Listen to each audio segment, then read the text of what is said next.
সুপ্রিয় শিক্ষার্থী, শুরু করছি ষষ্ঠ শ্রেণীর গণিত বইয়ের ঐকিক নিয়ম, শতকরা এবং অনুপাত অধ্যায়ের রচনামূলক নয়। একটি ছাত্রাবাসে 30 জন ছাত্র আছে। তাদের জন্য এক সপ্তাহে 42 কেজি চাল বরাদ্দ করা হয়েছে। 30 জন ছাত্রের জন্য এক সপ্তাহে চাল বরাদ্দ করা হয়েছে 42 কেজি।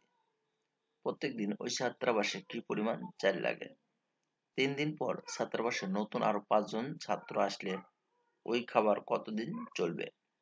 ক নাম্বার, এক সপ্তাহ সমান 7 দিন।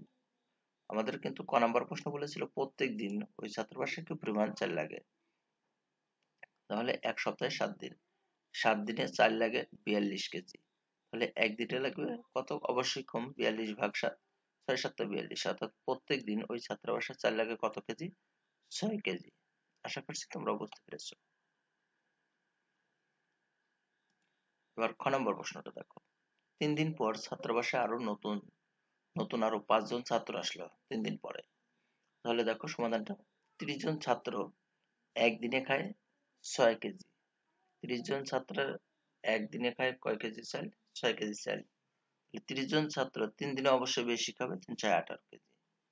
অর্থাৎ 3 দিন পর খাবার বাকি থাকে কত কেজি? দেখো 3 দিন পরে আমাদের 42 কেজি থেকে যদি আমরা 18 কেজি বাদ দিই, তাহলে আমাদের থাকবে কত কেজি? 24 কেজি।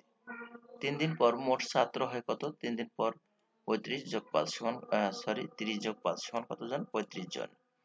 তাহলে 30 জন ছাত্রের 42 কেজি চাল চলে কয়দিন?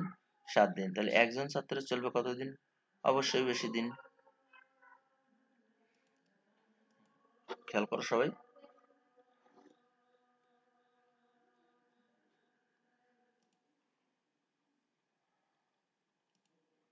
তাহলে একজন ছাত্রের 1 কেজি চালে চলবে, 1 কেজি চালে অবশ্যই কম দিন চলবে। তাহলে 35 জন ছাত্রের 1 কেজি চালে আরো কম দিন চলবে 25 জন। তাহলে 35 জন ছাত্রের 24 কেজি চালে অবশ্যই বেশি দিন চলবে। তাহলে একটু খেয়াল করো, আমরা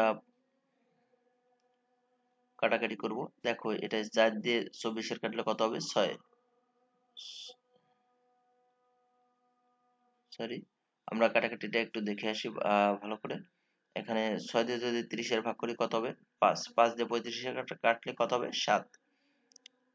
এরপর 4 দিয়ে যদি আমরা একটু লক্ষ্য করো, 4 দিয়ে আমরা কি করলাম? 4 দিয়ে 42 এর কাটলে 6 হবে, আবার 4 দিয়ে 24 এর কাটলে 6। এভাবে আমরা দেখো একটু খেয়াল করো, আমরা এক কাজ করব, এখানে সুন্দর করে 7, 30 এবং 24 গুণ করব। এবং 42 এবং 35 ও গুণ করব। গুণ করে পরস্পর ভাগ করব, তাহলে আমাদের 24/7 অংশটা চলে আসবে। লক্ষ্য করো, আর এখানে যে কাটাকাটির অংশটা রয়েছে, এখানে এই যে এক, এই সামনের একটা হচ্ছে মিস্টেক হয়েছে। দেখো 42 এর যদি আমরা 6 দিয়ে কাটি তাহলে কত আসবে? 7। আবার সেই 6 দিয়ে 24 এর কাটলে কত আসবে? 4। তাহলে উপরে থাকলো 4 ছক কত? 24। ও আর এই 7টা আর এই 7টা আমরা কেটে দিলাম। তাহলে আমাদের নিচে কিন্তু একটা 7 থাকলো। তাহলে 4 ছক কত? 24, আর নিচে থাকলো 7। এরপরে 7 দিয়ে আমরা এটার মিশ্র ভগ্নাংশে ছোট ক্লাসে করে আসছি, একটু আমরা একটু অবশ্যই দেখে নিব এটা। আশা করছি তোমরা বুঝতে পেরেছো। বুঝতে অসুবিধা হলে অবশ্যই কমেন্ট করবে।